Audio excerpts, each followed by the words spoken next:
Good morning, and how are you today? It's great to see you, hope you're well. Today we have a wine taste test to do. Today we're going to be tasting and testing the Semolina wine, which I made back in October. October's recipe was a revamped, revised and improved recipe from the one I initially made ages ago. The taste test I tried to do of my initial recipe didn't happen very well on the audio of the video, so I didn't do a taste test. Instead I revised the recipe and improved it, and I really enjoyed that first batch, so I cannot wait to try the taste test of this improved Semolina recipe. So let's pour ourselves a glass of Semolina wine and see how it is.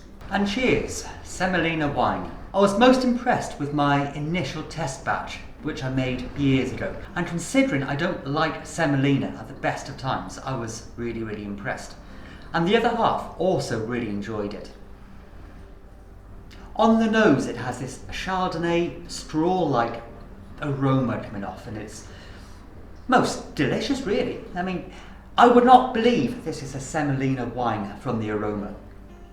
Grape, yes, but not Semolina. And on the palate, it tastes like a Riesling style wine. Slightly sweet, slightly citrusy, tingy, tangy on the taste buds. And to be honest, I cannot tell that that is not a grape variety wine. And that's the thing that got me last time when I made my initial recipe. It does not taste like a homemade country wine at all. This is a grape wine. No kidding, if you want to make as close to a grape style wine as you can without using grapes, make a Semolina wine. It's grapey, it's citrusy, it's lively, and the clarity is slightly off clear. But that could well be because I've only just bottled it this morning and it's still suffering from bottle shock. After that initial lemony burst that you get on the initial 4 notes, there is a slight wheatiness behind it that adds body and depth to the wine. It's really tasty. I was shocked before, I'm shocked now. And considering it's so easy to make, and considering the Semolina is available in most European shops, I've heard a lot of people from overseas, outside of Europe, not knowing what Semolina is. So it's a type of durum wheat powder. That always reminds me of old people's homes, nursing homes and hospital desserts. I don't like it for that reason. I spent more than enough time working in mental asylums to have an aversion to anything hospital food like. But this does not taste like hospital food at all, or old people, no. This is delicious. If I could improve this, my one recommendation would be to make more of it.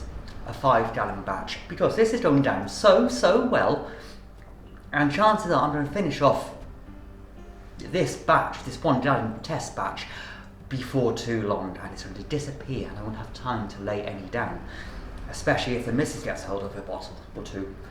Would I make it again? Absolutely. It is delicious. It is. You could serve this to someone and they would think it's a £8, £9, £10 bottle of Chardonnay or Riesling. I think it depends on the temperature of the wine. That might play a part as to which grape variety they might think it is. But you'd pull the wool over their eyes, and it would cost you 50p a bottle compared to 8, 9, 10 quid. So, if you're a cheapskate like me, you can get away with it. Fancy label on there, and you'd be well away. It has this residual sweetness to it, and I think I only used 1.2 kilograms of sugar, and it did ferment to dryness. But there's just this sweet aftertaste. Not sugary sweet, but just that grape sweetness you get in some wines. And alcohol-wise, it is about 14.5%, 15%, so quite a modest wine. You could probably get away with drinking quite a bit of it, but that sweetness is there. It would go well with a cheese board, a cheese platter after dinner. Oh, it would go really well on a hot summer's day with a barbecue and some nice burgers or steak. Just this would cut through really well. So overall, I am mightily impressed with my own ability of making Semolina wine. I've never heard of anyone trying Semolina wine before, or making it, or testing it. The missus loves it, I love it. Why don't you give it a go and see if you love it? If you want to check out the recipe, it's in this video up by here. So you have fun now, and I'll see you all really soon. Have fun.